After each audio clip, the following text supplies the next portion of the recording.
미국도 델타 변이 확산으로 신규 확진자가 연일 늘면서 하루 4만 명을 넘겼습니다.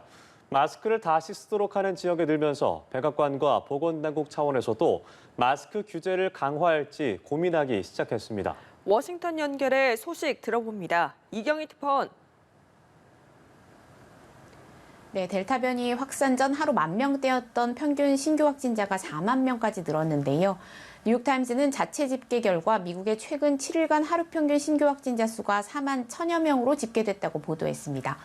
미 존스 홉킨스 대학 통계에서도 미국의 신규 확진자는 지난 16일 7만 9천여 명까지 올라갔고 이후 계속 5만 명 안팎의 하루 확진자가 나오고 있습니다.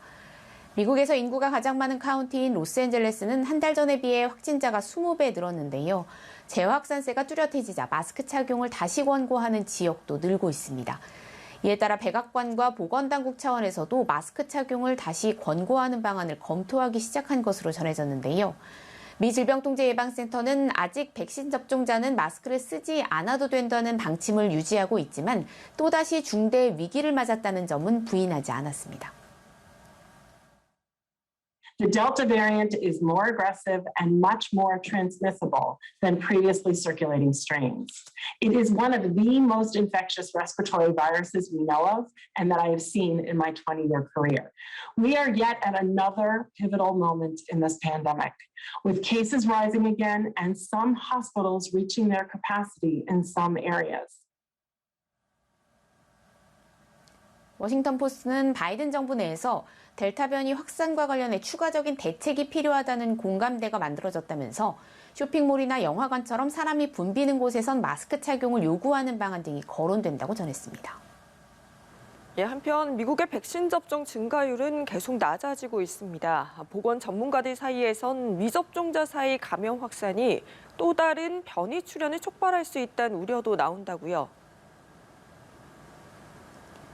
미국의 백신 접종 증가폭은 날로 줄어서 최근 일주일간의 하루 평균 접종 횟수는 올해 1월 이후 가장 낮은 51만 6천여 건에 그쳤습니다. 전체 인구 대비 완전 접종률도 48.8%에서 높아지지 않고 있는데요. 미 식품의약국 자문위원인 폴 아픽 박사는 코로나19 확산의 여파는 직접 감염된 사람에게 미칠 뿐 아니라 변이가 생겨날 위험성도 높인다면서 백신으로 유도된 면역 효과에 훨씬 더 큰 저항력을 지닌 변이를 만들 기회를 얻게 될 것이라고 경고했습니다.